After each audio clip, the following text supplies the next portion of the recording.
ते काही लोक हरल्याबद्दल फटाके फोडायला लागले.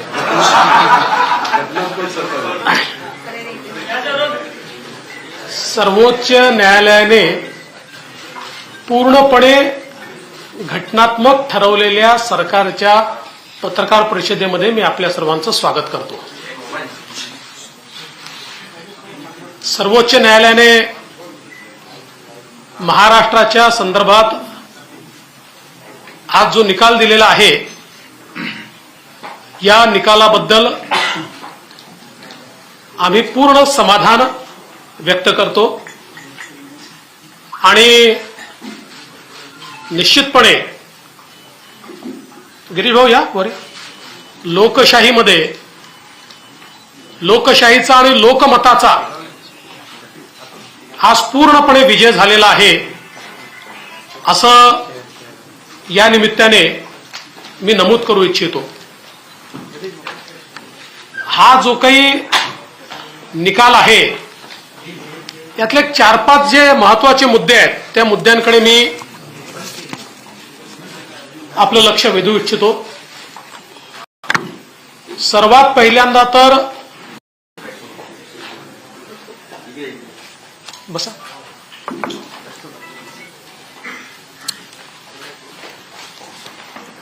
सर्वात पहिल्यांदा तर महाविकास आघाडीच्या मनसुब्यावर पूर्णपणे पाणी फेरत सर्वोच्च न्यायालयाने स्पष्टपणे सांगितलेलं आहे की स्टेटस को एंटे करता येणार नाही. उद्धव ठाकरेंना पुन्हा मुख्यमंत्री बनवता येणार नाही. दुसरं, त्यांनी अतिशय स्पष्टपणे हे सांगितलेलं आहे की डिस्क्वालिफिकेशनच्या ज्या पिटिशन्स आहेत या संदर्भातला सगळा अधिकार हा स्पीकरचा आहे आणि त्यामुळे स्पीकर हे डिस्क्वालिफिकेशनच्या पिटिशनवर सुनावणी घेतील. आणि त्यात त्यांनी जे ऑब्झर्वेशन केलं ते अत्यंत महत्वाचं आहे. There are no extraordinary circumstances in the instant case that warrant the exercise of jurisdiction by this court to adjudicate disqualification petition. The speaker must decide the disqualification petition. त्यामुळे याच्यामध्ये कुठलाही एक्स्ट्रॉर्डिनरी सिच्युएशन नाही. त्यामुळे supreme कोर्टाने याच्यामध्ये हस्तक्षेप करण्याला नकार दिलाय आणि ते स्पीकरचे अधिकार हे स्पीकरलाच दिलेले आहेत. दुसरं, हे सगळं डिस्क्वालिफिकेशनचे पिटिशन सुरू असताना ज्यांच्या विरुद्ध पिटिशन सुरू आहेत अशा आमदारांचे सगळे अधिकार हे पूर्णपणे त्यांना आहेत असं देखील अतिशय स्पष्टपणे म्हटलेलं आहे. किंवा त्यांना right to participate in house regardless of pendency of any petition of their disqualification. आणि जी काही हाऊसचे प्रोसिडिंग चालतील वगैरे याचा डिस्क्वालिफिकेशनचा जो काही निकाल आहे त्याच्याशी काही संबंध राहणार नाही असं सांगितलेलं आहे. त्यामुळे ज्यांच्या विरुद्ध डिस्क्वालिफिकेशनची पिटिशन या ठिकाणी चालू आहे त्यांना सगळे अधिकार आहेत हे स्पष्टपणे या ठिकाणी सर्वोच्च न्यायालयाने सांगितलेलं आहे. त्यानंतर एक अजून महत्वाचं ऑब्झर्वेशन आहे की ज्यामध्ये त्यांनी इलेक्शन कमिशनला पूर्णपणे अधिकार आहेत हे स्पष्टपणे सांगितलेलं आहे. आणि regardless of disqualification petition proceedings election commission स्वतंत्रपणे निर्णय हा या ठिकाणी घेऊ शकतं. त्यामुळे जे इलेक्शन कमिशनच्या निर्णयावर किंवा त्यांनी केलेल्या प्रोसिडिंग्सवर जे प्रश्नचिन्ह निर्माण करण्याचा प्रयत्न उद्धव ठाकरे यांच्या गटाने केला होता तो पूर्णपणे चुकीचा आहे हे यातनं स्पष्ट झालं आहे. आणि हे अतिशय स्पष्टपणे त्यांनी असं म्हटलंय की the speaker and the ECI are empowered to concurrently adjudicate on the petitions before them under 10th schedule and under paragraph 15 of the symbols order respectively. आणि while adjudicating petitions under paragraph 15 of the symbols order, the ECI may apply a test that is best suited to the facts and circumstances of case before it. म्हणजे सगळे अधिकार हे election कमिशनचे आहेत आणि त्याच्यामध्ये कुठलीही बाधा नाही, हेही या ठिकाणी अतिशय स्पष्टपणे सांगितलेलं आहे. त्यानंतर एक अजून महत्वाची गोष्ट की याच्यामध्ये for the purpose of 10th schedule political party कुठली आहे हे डिसाईड करायचे अधिकार देखील स्पीकरला देण्यात आलेले आहेत. याच्यामधला जी पॅराग्राफ जर आपण वाचला, the speaker would prima facie determine who the political party is for the purpose of adjudicating disqualification petitions under paragraph 2(1) of the 10th schedule where two or more factions claim to be the political party. त्यामुळे याही बाबतीत अतिशय स्पष्टपणे अधिकार हे स्पीकरला देण्यात आलेले आहेत.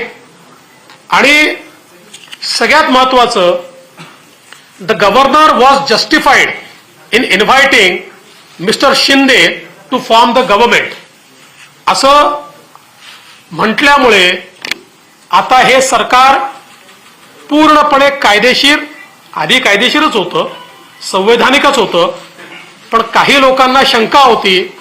मला असं वाटतं की सर्वोच्च न्यायालयाने त्यांच्या शंकेचं समाधान केलं असावं. अर्थात ते सर्वोच्च न्यायालयाला मानत असतील तर, आम्ही तर मानतो, ते मानत असतील तर त्यांच्या शंकेचं निश्चितपणे समाधान झालं असेल. आज उद्धव ठाकरेजींची पत्रकार परिषद मी बघितली. नॉर्मली मी बघत नाही, पण जाता जाता थोडी शेवटचं मला पाहायला मिळालं. आणि त्याच्यामुळे ते असं म्हणाले की मी नैतिकतेच्या आधारावर राजीनामा दिला. माझा त्यांना सवाल आहे, भारतीय जनता पक्षासोबत निवडून आलात आणि काँग्रेस राष्ट्रवादी सोबत गेला, तेव्हा ही नैतिकता कुठल्या डब्यामध्ये बंद केली होती याचं पहिले उत्तर द्या. तेव्हा ही नैतिकता कुठे होती? खरं म्हणजे नैतिकतेचा विषय तुम्ही सांगू नये, कारण तुम्ही खुर्ची करता विचार सोडला आणि एकनाथ शिंदेंनी विचाराकरता खुर्ची सोडली. ते सत्तेमध्ये होते आणि ते विरोधी पक्षासोबत आमच्यासोबत आले. त्यामुळे नैतिकतेचं बोलण्याचा कुठलाही अधिकार, नैतिक अधिकार तुम्हाला नाही. उद्धवजी, तुमच्या लक्षात आलं होतं, तुमच्याकडे नंबर नाही, तुम्ही हारणार आहात, लोक तुम्हाला सोडून गेले आहेत. त्यामुळे त्या लाजेपोटी आणि त्या भीतीपोटी तुम्ही त्या ठिकाणी राजीनामा दिला. त्यामुळे विनाकारण त्याला नैतिकतेचा मुलामा चाडवण्याचा प्रयत्न करू नका. एकनाथ शिंदेंनी राजीनामा देण्याचा प्रश्नच उद्भवत नाही, कारण आज त्यांच्या नियुक्तीवर पूर्ण शिक्कामोर्तब सर्वोच्च न्यायालयाने या ठिकाणी केलेलं आहे. माननीय मुख्यमंत्री बोलायच्या आधी मी हिंदीमध्ये फक्त थोडंसं ब्रीफिंग आपल्याला करून देतो.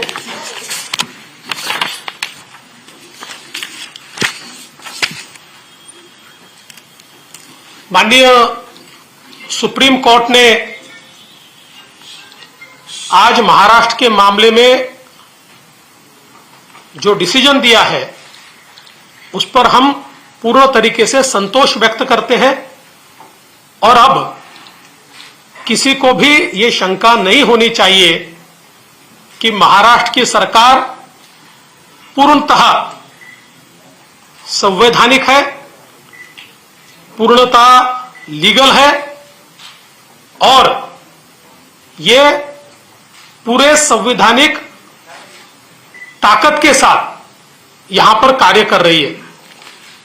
जो ऑनरेबल सुप्रीम कोर्ट ने आदेश दिए हैं उसमें से चंद मुद्दे ये मैं ऐसा मानता हूं कि बहुत महत्वपूर्ण है.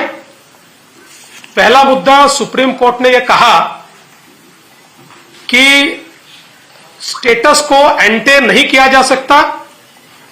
उद्धव ठाकरे इन्हें वापस मुख्यमंत्री नहीं बनाया जा सकता. जो उन्होंने मांग की थी उनके पिटीशन में, यह बहुत स्पष्ट रूप से उच्चतम न्यायालय ने कहा है.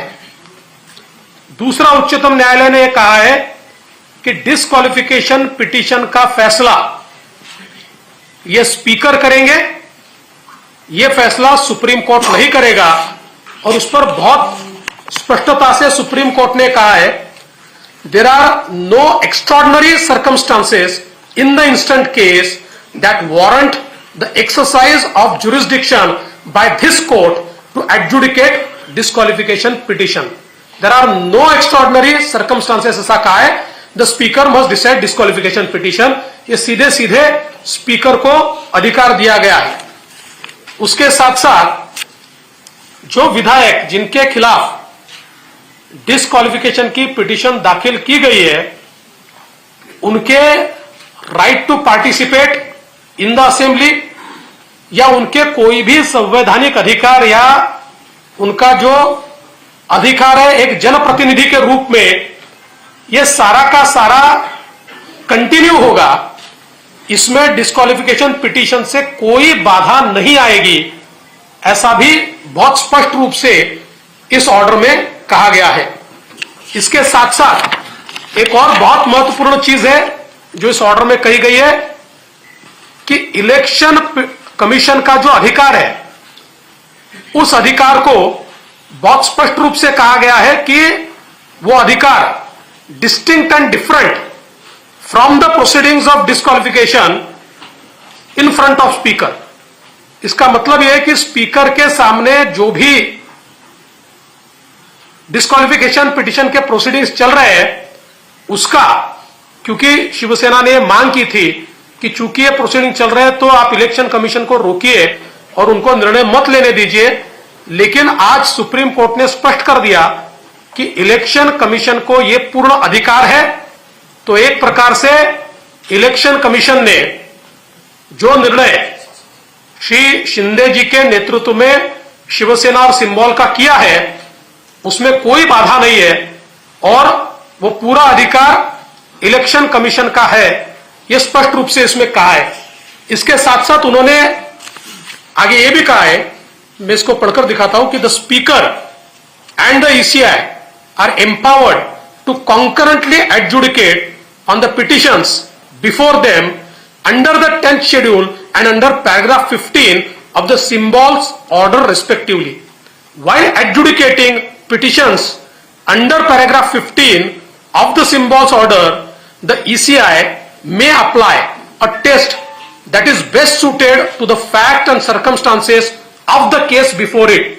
इसका मतलब ये दोनों को बिल्कुल अलग कर दिया है. फैक्ट्स एंड सर्कमस्टांसेस पे वो निर्णय ले सकते हैं, उन्होंने निर्णय ले लिया है. अंतिम निर्णय जो भी वो लेंगे वो आपके सामने है. इसलिए मुझे ऐसा लगता है कि इस बारे में भी किसी के मन में अब कोई शंका नहीं होनी चाहिए.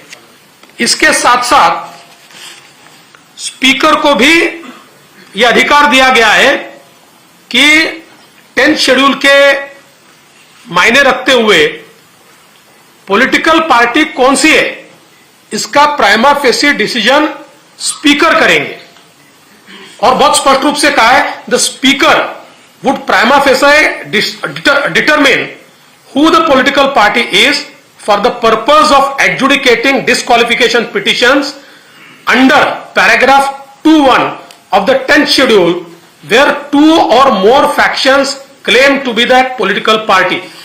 तो स्पीकर साहब को भी अब यह अधिकार है कि दो गुटों में से पॉलिटिकल पार्टी ये कौन सी है, ये स्पीकर साहब प्राइमा फेसी पहले वो डिसाइड करेंगे, उसके बाद फिर ये डिस्क्वालिफिकेशन पिटीशंस के ऊपर आगे में डिसीजन होगा. इसके साथ साथ एक और चीज बहुत स्पष्ट रूप से सुप्रीम कोर्ट ने कही है, the governor was justified in inviting mister Shinde to form the government. इसका मतलब यह है कि सुप्रीम कोर्ट बहुत स्पष्टता से कहता है कि गवर्नर साहब ने शिंदे जी को मुख्यमंत्री पद की शपथ लेने का जो न्योता दिया वो सही है. इसका ही मतलब यह होता है कि शिंदे जी के नेतृत्व में जो सरकार तैयार हुई है वो लेजिटिमेट है, वो कॉन्स्टिट्यूशनल है. और इसलिए हम सुप्रीम कोर्ट का आभार व्यक्त करते हैं. जो लोग ये कहते थे कि ये सरकार संवैधानिक नहीं है, उनको इसका जवाब मिल गया होगा, बशर्ते वो अगर सुप्रीम कोर्ट को मानते हो तो. क्योंकि कई बार सुप्रीम कोर्ट पर भी वो प्रश्न चिन्ह लगाते हैं. तो अगर देश के संविधान को और सुप्रीम कोर्ट को अगर वो मानते होंगे तो आज उनको इस बात का जवाब पूर्ण तरीके से मिल गया कि श्री एकनाथ शिंदे जी के नेतृत्व की सरकार ही संवैधानिक है, पूरे तरीके से लेजिटिमेट और लीगल सरकार ये है। आज उद्धव ठाकरे जी नीतीश कुमार जी के साथ एक पत्रकार वार्ता साझा कर रहे थे और उस वार्ता में उन्होंने ये कहा कि मैंने नैतिकता के आधार पर इस्तीफा दिया था। नैतिकता की बात करना उद्धव ठाकरे जी को शोभा नहीं देता, क्योंकि मैं उनको सवाल पूछना चाहता हूं कि बीजेपी के साथ चुनकर आए और मुख्यमंत्री की कुर्सी के लिए कांग्रेस एनसीपी के साथ आप गए, उस समय इस नैतिकता को कौन से डिब्बे में आपने बंद किया था, इसका जवाब आप दीजिए। मूल रूप से उद्धव जी, आपने नैतिकता के आधार पर इस्तीफा नहीं दिया था, आपने डर के कारण इस्तीफा दिया था, क्योंकि आप जानते थे कि आपके लोग आपको छोड़कर चले गए हैं, आप विश्वास मत प्रस्ताव नहीं जीतेंगे और एक प्रकार से हारने के बाद शर्मसार होना, इसको टालने के लिए आपने इस्तीफा दिया था। इसलिए नैतिकता की बात मत कीजिए। उन्होंने ये भी कहा कि नैतिकता के आधार पर शिंदे जी ने इस्तीफा देना चाहिए। इससे हास्यास्पद क्या हो सकता है कि जिस सरकार को सुप्रीम कोर्ट लीगल, लेजिटिमेट और कॉन्स्टिट्यूशनल ठहराता है, उस सरकार के मुखिया से वो इस्तीफा मांगते हैं। मुझे ऐसा लगता है कि उन्होंने जरूर इस निर्णय का अभ्यास करना चाहिए और उसके बाद इस प्रकार की बात कहनी चाहिए। मैं माननीय मुख्यमंत्री जी से निवेदन करता हूं कि मुख्यमंत्री जी इस प्रेस वार्ता को संबोधित करें। आजच्या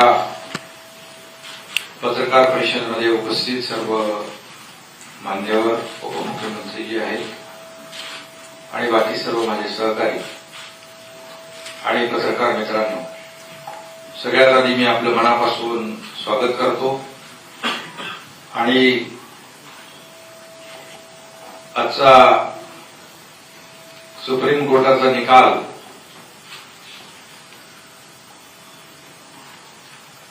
आपल्या लोकशाहीमध्ये अपेक्षित असलेला निकाल लागल्याबद्दल मी आमच्या सगळ्यांना शुभेच्छा मलाही दिल्यात, पण तुम्हालाही देतो शुभेच्छा सगळ्यांना। खरं म्हणजे अखेर सत्याचा विजय झाला आणि सुप्रीम कोर्टामध्ये आज आपण आलेला निकाल देखील पाहिला। त्याच्यामध्ये काही कायदेशीर आणि टेक्निकल बाबींचा उल्लेख आदरणीय देवेंद्रजींनी या ठिकाणी आपल्या समोर केलेला आहे। खरं म्हणजे आज आपण जर पाहिलं तर मी जेव्हा जेव्हा आपण मला विचारत होता त्यावेळेस मी सांगत होतो की लोकशाहीमध्ये बहुमताला महत्व आहे आणि या देशामध्ये कॉन्स्टिट्यूशन आहे, कायदा आहे, नियम आहे, सगळंच आहे आणि त्याच्या बाहेर कुणालाही जाता येणार नाही, हे माझे शब्द नेहमी आपल्याला आठवत असतील। आणि आम्ही सरकार जे स्थापन केलं ते पूर्णपणे कायदेशीर चौकटीत बसून कायदेशीर सगळ्या बाबींची पूर्तता करून आम्ही सरकार स्थापन केलं आणि बहुमताचं सरकार स्थापन झालं आणि आज सुप्रीम कोर्टाने त्याच्यावर शिक्कामोर्तब केलेला आहे आणि त्यामुळे अनेक लोक यापूर्वी घटनाबाह्य सरकार, बेकायदेशीर सरकार अशा प्रकारचं म्हणून स्वतःचे समाधान आणि स्वतःचे पाठ थोपटून घेत होते, परंतु त्यांना आज सुप्रीम कोर्टाने एक घटनाबाह्य सरकार म्हणणाऱ्यांना चांगली चपराक दिली आहे आणि खऱ्या अर्थाने त्यांना घटनाबाह्य सरकार म्हणणाऱ्यांना कालबाह्य केलेलं आहे। आणि म्हणून आज आपला हा जो निर्णय सुप्रीम कोर्टाचा आलाय त्याचा मी मनापासून आणि आम्ही सगळ्यांनी स्वागत केलेलं आहे। शेवटी काही जे काही सुप्रीम कोर्टाने त्यांच्या निर्णयामध्ये काही गोष्टींचा उल्लेख केला, त्यामध्ये आमचं देखील आर्ग्युमेंट म्हणजे आमची भूमिका हीच होती की डिस्क्वालिफिकेशनचा अधिकार जो आहे तो अध्यक्षांना आहे, अध्यक्षांकडे तो अधिकार येईल आणि मेरिट प्रमाणे तेच अपेक्षित असा निकाल सुप्रीम कोर्टाने दिला आणि हे अधिकार ते डिस्क्वालिफिकेशनचे अधिकार अध्यक्षांकडे दिले. त्याचबरोबर निवडणूक आयोगाने जो निर्णय घेतला होता त्याही बाबतीमध्ये विरोधी पक्षाने म्हणजे पूर्वीच्या लोकांनी, माजी मुख्यमंत्री आणि ते सगळ्या टीमने म्हटलं होतं की निवडणूक सुप्रीम कोर्टामध्ये प्रकरण असताना निवडणूक आयोग कसा निर्णय घेऊ शकतो, त्याहीवर सुप्रीम कोर्टाने भाष्य केलं की निवडणूक आयोग हा अधिकार त्यांना आहे आणि म्हणून निवडणूक आयोगाने शिवसेना पक्ष म्हणून आम्हाला रेकग्नाइज केलं, धनुष्यबाण सिम्बॉल देखील आम्हाला दिला. हे सर्व सुरूच आहे आणि त्यामुळे खऱ्या अर्थाने अध्यक्षांना जे अधिकार दिले त्यामध्ये डिस्क्वालिफिकेशनचे अधिकार, पॉलिटिकल पार्टी जी आहे, पॉलिटिकल पार्टी आणि लेजिस्लेटिव्ह पार्टी याच्यामध्ये देखील त्यांनी भाष्य केलं आणि म्हणून आम्ही जो निर्णय घेतला बहुमताचा त्या 2-3 महिन्यात 3 महिन्यानंतरच निवडणूक आयोगाने तो निकाल दिला की आम्ही शिवसेना आणि धनुष्यबाण आमच्याकडे. म्हणजे 2-3 महिन्यापूर्वी जो आम्ही निर्णय घेतला तो बहुमताचा निर्णय होता आणि त्यावेळेस देखील लेजिस्लेटिव्ह पार्टी बरोबर पॉलिटिकल पार्टी देखील आम्हीच होतो असं या ठिकाणी मी सांगू शकतो आणि त्याचा अधिकार जो आहे अध्यक्षांकडे दिलाय, अध्यक्ष त्याच्यावर मेरिटवर निर्णय घेतील. आणि या सगळ्या जर बाबी आपण बघितल्या त्याच्यामध्ये माजी मुख्यमंत्र्यांनी राजीनामा दिला, नैतिकतेच्या आधारावर आता देवेंद्रजी म्हणाले त्यांना माहित होतं त्यांच्याकडे बहुमत नाहीये, अल्पमतामध्ये आलेलं सरकार आहे आणि राज्यपालांनी देखील त्यावेळेस त्याचं काही इतर राज्याचं मी उदाहरण आपलं इकडचं पण झालं त्या गोमाईंचं आणि त्यावर मी बोलू इच्छित नाही, पण जेव्हा राज्यामध्ये जेव्हा परिस्थिती निर्माण होते आणि राज्यपालांनाच काय तुम्हाला सगळ्यांना माहित होतं त्यावेळेस सरकार अल्पमतात आलंय, शेवटी सरकारचा गाडा कारभार चालला पाहिजे, त्यामुळे त्यांनी त्यांच्या अधिकारामध्ये तेव्हा निर्णय घेतला आणि आम्ही सरकार जे स्थापन केलं पूर्णपणे कायदेशीर घटनात्मक बाबींची काळजी घेऊन केलंय, पूर्णपणे त्याच्यामुळे हेड काउंट झाला, ते सगळे तुम्ही साक्षीदार आहात आणि म्हणून राजीनामा देण्याशिवाय काही दुसरा काय पर्याय होता. आणि नैतिकतेच्या ज्या काही गोष्टी तिथे सुरू झालेल्या आहेत तर त्या बाबतीमध्ये देवेंद्रजी म्हणालेत की त्यावेळेस मॅन्डेट लोकांनी जनतेने कुणाला दिलं होतं, शिवसेना भाजपा युतीला, आणि मग नेमकं आम्ही हा निर्णय घेताना जनमताचा आदर केला आहे, जनभावनेचा आदर केला आहे, लोकांना अपेक्षित हवं असलेलं ते आम्ही केलंय, बाळासाहेबांच्या विचारांचा भूमिकेचा आम्ही आदर केलेला आहे आणि भारतीय जनता पक्ष आणि शिवसेना मिळून निवडणूक लढवली आणि सरकार दुसऱ्याबरोबर सत्तेसाठी खुर्चीसाठी त्यावेळेस बनवलं आणि हे सगळ्यांना माहित आहे. आणि जसं देवेंद्रजी म्हणाले आम्ही तर तेव्हा सत्तेत होतो, तेव्हा पुढे काय होईल आम्हाला माहित नव्हतं. खरं म्हणजे नैतिकता कोणी जपली हे मला सांगण्याची आवश्यकता नाही. आणि म्हणून खऱ्या अर्थाने बाळासाहेबांच्या विचारांची शिवसेना वाचवण्याचं काम, त्याचं काँग्रेस राष्ट्रवादीकरण करण्यात थांबवण्याचं काम आम्ही केलं, धनुष्यबाण वाचवण्याचं काम आम्ही केलं. तुम्ही तर तो गाण ठेवला होता. आणि म्हणून यामध्ये आता मी देखील मगाशी पत्रकार परिषद थोडीशी बघितली, त्यामध्ये आम्ही पक्ष आहोत, आमचाच व्हीप लागणार, पण व्हीप लागायला तुमच्याकडे माणसं किती आहे हा एक प्रश्न आहे. त्यामुळे शेवटी बहुमताचा आदर सुप्रीम कोर्टाने केलाय आणि त्याचबरोबर अध्यक्ष जे आहेत आपले विधानसभेचे ते देखील या सर्व प्रकरणामध्ये मेरिटवर निर्णय घेतील आणि हा निर्णय जो आहे या सरकारला घटनाबाह्य बेकायदेशीर म्हणणाऱ्यांना आजच्या सर्वोच्च न्यायालयाने खरं म्हणजे त्यांच्या बाजूने निकाल दिल्यानंतर ते सगळी ती संस्था त्या सगळ्या गोष्टी चांगल्या असतात, पण निर्णय मेरिटवर दिल्यानंतर मात्र जे काही भाष्य केलं जातं हे देखील आपल्या सगळ्यांना माहीत आहे. आणि मग कुणाची दिशाभूल करण्याचा प्रयत्न देखील यापुढे देखील करतील. परंतु आज सुप्रीम कोर्टाने जे काही पूर्ण बहुमताचं सरकार आणि हे सरकार कायदेशीर घटनात्मक आहे याच्यावर शिक्कामोर्तब केलेलं आहे. हे जनतेचं सरकार आहे, जनतेच्या मनातलं सरकार आहे. त्यामुळे मी पुन्हा एकदा आज सर्वोच्च न्यायालयाच्या निर्णयाचं मनापासून या ठिकाणी स्वागत करतो. आज आखिर में सत्यमेव जयते कहते, सत्य का विजय हुआ है और सर्वोच्च न्यायालय में जो महाराष्ट्र सरकार की जो केस थी उसमें ये सरकार जो है हमने गठित किया हुआ शिवसेना भाजपा का वो कानूनी तौर से घटनात्मक दृष्टि से योग्य है, इसमें शिक्कामोर्तब हुआ है. अब घटना बाह्य बोलने वालों को ये सुप्रीम कोर्ट के निर्णय ने काल बाह्य कर दिया है. उनको अभी अगर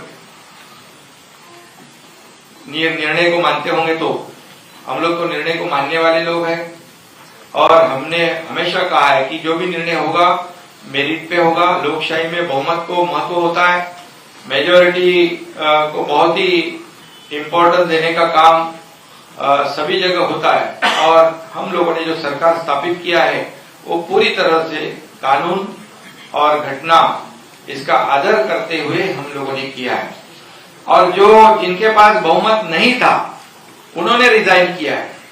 और नैतिकता की बात अब करने से पहले अगर करते, जब चुनाव हुआ था, जब शिवसेना भाजपा की सरकार का जब गठित होने मतलब जो सार्वत्रिक चुनाव हुआ तब लोगों का मैंडेट ध्यान में रखते हुए अगर नैतिकता की बात करते तो शिवसेना बीजेपी का सरकार स्थापित हो जाता था. लेकिन सिर्फ और सिर्फ सत्ता पाने के लिए, कुर्सी पाने के लिए जब निर्णय लिया, ये जनता ने देखा है, महाराष्ट्र ने देखा है और उसी को सुधारने का काम हम लोगों ने किया है. जो मैंडेट था, जो बरसों से शिवसेना भाजपा की अलायंस गठबंधन था, उसी के साथ सरकार बना दिया हम लोगों ने. और निवडणूक चुनाव आयोग ने भी उसके ऊपर शिक्कामोर्तब कर दिया.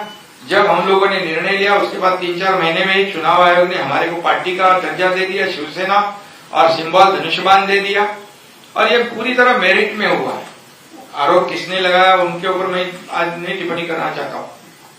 लेकिन इसके बाद आज का जो निर्णय है, और जब रिजाइन की बात होती है, रिजाइन जब आपके पास बहुमत ही नहीं था, जो अल्पमत की सरकार हुई थी, सब लोग जानते हो, आप भी जानते हो कितने लोग बचे थे. और फिर एक बात कहूंगा कि लोकशाही में ये मेजोरिटी बहुत ही महत्वपूर्ण है. और तभी जाके उनको पता था कि हमारी हार हो जाएगी, पराभव हो जाएगा. और रेजिग्नेशन हुआ है. राज्यपाल गवर्नर महोदय जी ने परिस्थिति का जायजा लेने के बाद निर्णय लिया और उस निर्णय को भी जायज यहाँ पर ठहराया गया है. और इसीलिए मैं इतना ही आज कहूंगा, शिवसेना बचाने का काम, धनुष्यबाण जो कई वर्षों से बाला ठाकरे जी की भूमिका जो है, आइडियोलॉजी बचाने का काम हम लोगों ने किया है. और इसीलिए जनता ने भी हमें बहुत ही सपोर्ट किया है.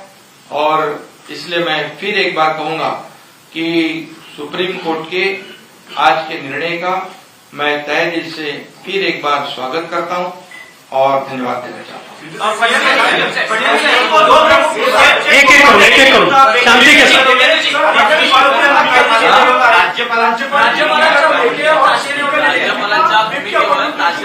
नाही, नंतर त्यांनी सांगितलं की जेव्हा परिस्थिती निर्माण झाली त्याप्रमाणे तो निर्णय घेतला. बरं, आता एकच, मी आता सुप्रीम कोर्टाच्या किंवा राज्यपालांच्या भूमिकेवर बोलू इच्छित नाही. परिस्थितीनुसार राज्यपालांनी निर्णय घेतला. त्यावेळेस जर समजा फ्लोर टेस्ट झाली असती आणि पराभव झाला असता, मग राज्यपालांचा निर्णय योग्य होता असं म्हटलं असतं. त्यामुळे परिस्थितीनुसार त्यांनी निर्णय घेतला. पूर्णपणे बहुमत सरकारच्या बाजूने होतं, हेडकाउंट झालं, आपण सगळे साक्षीदार आहोत.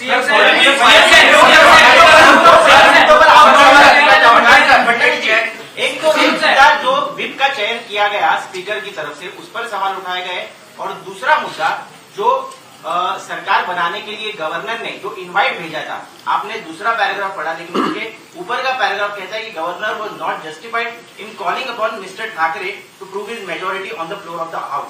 तो इस मुद्दे पर क्या कहेंगे? देखिए, सवाल यह है कि सुप्रीम कोर्ट ने एक टिप्पणी की है, लेकिन इस टिप्पणी के बाद उसको उल्टा तो नहीं किया है. सुप्रीम कोर्ट ने उसको स्ट्राइक डाउन तो नहीं किया है.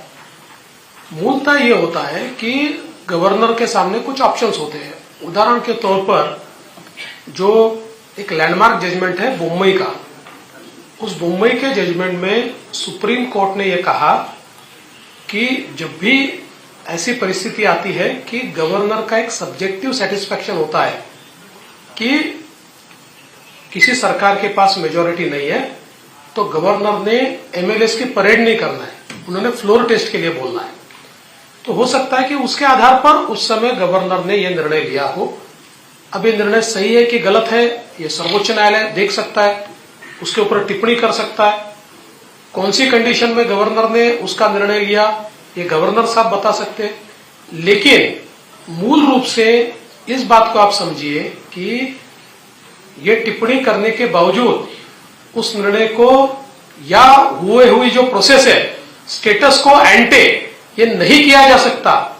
ये स्पष्ट रूप से जब सुप्रीम कोर्ट कहता है, तो मैं ऐसा मानता हूं कि आगे आने वाले दिनों में किस प्रकार से निर्णय लेते समय गवर्नर साहब ने क्या क्या करना चाहिए, मैं ऐसा मानूंगा कि उसके लिए एक प्रकार से उन्होंने एक राह दिखाई है. जहां तक व्हिप का सवाल है, उसमें उन्होंने ये कहा है कि पॉलिटिकल पार्टी ये व्हिप को अपॉइंट करती है. तो उन्होंने कहा एम्बिलिकल कॉर्ड ये उसको सीवियर नहीं किया जा सकता, उसको तोड़ा नहीं जा सकता. लेकिन पॉलिटिकल, हमारा इंटरप्रिटेशन बहुत स्पष्ट है. पॉलिटिकल पार्टी कौन है? पॉलिटिकल पार्टी एकनाथ शिंदे जी है, क्योंकि क्योंकि इलेक्शन कमीशन ने, हमने जो उनके सामने मांग की थी, उस मांग के आधार पर शिंदे जी की याचिका को मान्य करते हुए पॉलिटिकल पार्टी उनको किया है. और अब इसका फैसला स्पीकर को लेना है, तो उससे पहले इसके ऊपर डिस्कशन करना ये गलत होगा. अब स्पीकर ये फैसला करेंगे कि उस समय पॉलिटिकल पार्टी शिंदे जी थे या और कोई था. और उसमें मैं थोड़ा ऐड करना चाहता हूं कि जब भी हम लोगों ने ये डिसीजन लिया सरकार बनाने का, उसके बाद 3 महीने के बाद चुनाव आयोग ने तो हमारे को पॉलिटिकल पार्टी का दर्जा दे दिया था. एक चीज और मैं कहना चाहता हूं, आपसे हाथ जोड़कर निवेदन करता हूं कि सुप्रीम कोर्ट के फैसले से पहले कई नेता और चंद पत्रकार ये सुप्रीम कोर्ट बन गए थे और उन्होंने कई फैसले सुना दिए थे. तो आप तो सारे बहुत समझदार पत्रकार हो. अब चूंकि निर्णय स्पीकर साहब को लेना है, तो इसलिए उसके बारे में स्पेक्युलेटिव बोलना ये सही नहीं होगा.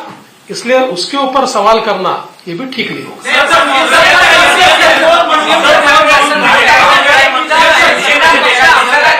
आपल्याकडे नाव आहे, परंतु उद्धव ठाकरे आजही म्हणतात की हे पक्षाचं नाव आहे, ते माझंच आहे, हे मी कोणाला देऊ देणार नाही, हे कोण घेऊ शकणार नाही. ते आता सुप्रीम कोर्टाच्या वर आहे, निवडणूक आयोगाच्या वर आहे. आता क्लिअर आहे की निवडणूक आयोगाने आणि हे संभ्रम पसरवण्याचं मी ऐकलं ते. आता ते कोणाला व्हीप देऊ शकतात? शिवसेना म्हणून देऊ शकतात का ते? शिवसेना आम्ही आहोत, धनुष्यबाण आम्ही आहोत. सहानुभूती आता लोकांना, अरे बाबा, लोकांची सहानुभूती केव्हा मिळाली असते? तुम्ही भाजप बरोबर सरकार बनवलं असत तर. तुम्ही कोणाबरोबर सरकार बनवलं? ज्यांच्याबरोबर निवडून आलात, निवडणुका लढवल्यात, बाळासाहेब मोदी साहेबांचा फोटो लावून, आणि बस कोणाबरोबर गेलात? आम्ही तर ते दुरुस्त केलं. लोकांची सहानुभूती उलटी आहे तुझ्याकडे, म्हणून तर लोक आम्हाला प्रतिसाद देत आहेत. यांच्या नियुक्तीवरतीही सुप्रीम कोर्टानं ताशेरे ओढले. आज पुन्हा एकदा नव्यानं भरत गोगावले यांचं प्रपोज म्हणून नियुक्ती करण्याची प्रक्रिया आपण नाही हे बघा ऑब्झर्वेशन आणि निर्णय आता त्याच्यामध्ये तोही अधिकार अध्यक्षांकडे दिलेला आहे. त्यामुळे आम्ही तेव्हा कोण पार्टी होती आणि कोण लेजिस्लेटिव्ह पार्टी आणि पॉलिटिकल पार्टी हे निर्णय घेण्याचा अधिकार कोणाला दिला आहे? अध्यक्षांना. बरं मी मगाशीही म्हटलं आताही म्हणतोय आम्ही निर्णय घेतल्यानंतर 3-4 महिन्यात निवडणूक आयोगाने निर्णय दिला होता की कोण पार्टी आहे, सिंबॉल कुणाकडे. आणि आज जे शिवसेना म्हणून आम्ही व्हीप देऊ शकतो हे तर लोकांमध्ये संभ्रम. आता लोक सुज्ञ आहेत, सगळं माहिती आहे त्यांना. आता सरकार पडणार गडगडणार किती वेळा तुम्हीच दाखवलं ना. सर्वोच्च न्यायालयाने टिप्पणी केलेली आहे की जर उद्धव ठाकरेंनी राजीनामा दिला नसता तर या परिस्थितीत आम्ही त्यांना मुख्यमंत्री म्हणून पुन्हा आणलं असतं. पण घड्याळाचे असं म्हटलेलं नाही, असं म्हटलेलं नाही. असं आहे, असं बिलकुल त्यांनी म्हटलेलं नाही की आम्ही त्यांना पुन्हा आणलं असतं. त्यांनी असं म्हटलंय की आता विषयच येत नाही, त्याच्यामुळे स्टेटस को अँटी होऊ शकत नाही. असं कुठेही म्हटलं नाही की त्यांनी राजीनामा दिला नसता तर त्यांना आम्ही परत आणलं असतं. त्यांनी म्हटलंय की हे सर्कमस्टान्सेसच नाही आहे, त्यांनी राजीनामा दिला आहे, त्याच्यामुळे याच्यावर टिप्पणीच करायची आवश्यकता नाही. आणि जी मागणी शिवसेनेने पिटिशनमध्ये केली होती की उद्धव ठाकरेंना पुन्हा मुख्यमंत्री बनवा, त्यांना बनवताच येत नाही असं स्पष्टपणे म्हटलंय. त्यामुळे मला असं वाटतं की याचं राईट इंटरप्रिटेशन करा, चुकीचं इंटरप्रिटेशन करू नका. निर्णयाचा आनंद जितका आपल्याला झालाय मला वाटतं त्याच्यापेक्षा जास्त आनंद आपल्या इतर आमदारांना झाला असेल, कारण की अनेकांची प्रतीक्षा ही विस्ताराकडे होती. शिरसाट साहेब ते पण होईल. आहेत, कल्याणकर साहेब आहेत, हो सगळ्यांना विस्तार होईल लवकर. सीएमचा वारंवार चर्चा होत. आता हे सरकार कायदेशीर झालेलं शिक्कामोर्तब झालेलं आहे. मध्यंतरी चर्चा सुरू झाली की नाही आता तुम्हाला पण पटलंय ना. पहिलं ते सांगायचं आता आणखी कोणतरी मध्ये ते इतर पक्षाचे नेतेही येणार, बरीच चर्चा कुठे होते येणार? तुमच्याकडे. आता ते इन्कमिंग कधी सुरू होणार? ते सुरूच आहे ना आता किती सरकार स्थापन केल्यापासून सुरू आहे. आता कुठे काम आहे? अरे ते काम तुम्ही काहीतरी कितीतरी प्रवेशांना तुम्ही स्वतः होतात ना. असं हे काय? की सरकारला कुठलाही धोका नाही, त्यांना जास्त विश्वास होता कोणाहीपेक्षा की तुमच्या सरकारला अजिबात धोका नाही, मेजॉरिटी तुमच्याकडे आहे. अजित पवारांबद्दल काय म्हणतात? अजित पवारच नाही, ज्या ज्या माणसाला कायदा कळतो अशा प्रत्येकाला हे माहिती होतं की सर्वोच्च न्यायालय अशी कुठली एक्स्ट्रॉर्डिनरी कंडिशन नाही आहे की ज्या कुठलाही डिस्क्वालिफिकेशनचा वगैरे निर्णय स्वतः घेईल. त्यामुळे कुठल्याही सेन्सिबल वकिलाला किंवा कायदा करणाऱ्या व्यक्तीला हे माहिती होतं की सर्वोच्च न्यायालय हे लोकशाहीने अधिकार स्पीकरला दिले आहेत, हे स्पीकरला सांगेल आणि म्हणून कदाचित त्यांनी त्या संदर्भात ते भाष्य केलं असं.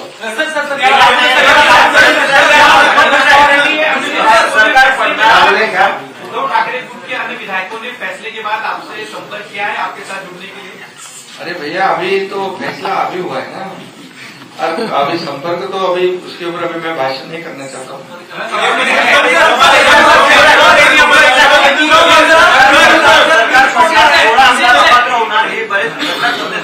त्यांना काही सल्ला आहे का? मी तो मगाशीच दिला ना सल्ला.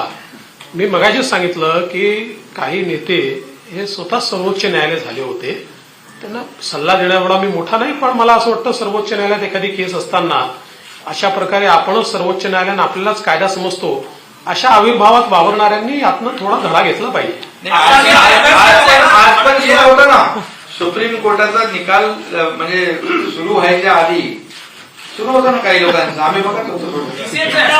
पण त्यांच्यावर काही परिणाम होईल असं मला वाटत नाही.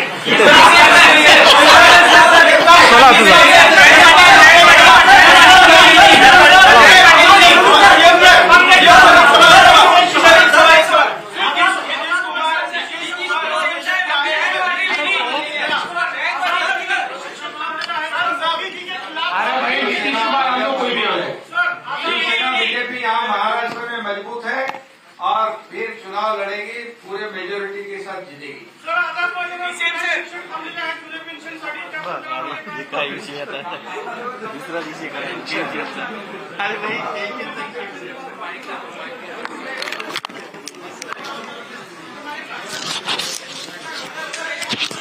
निघाले सर.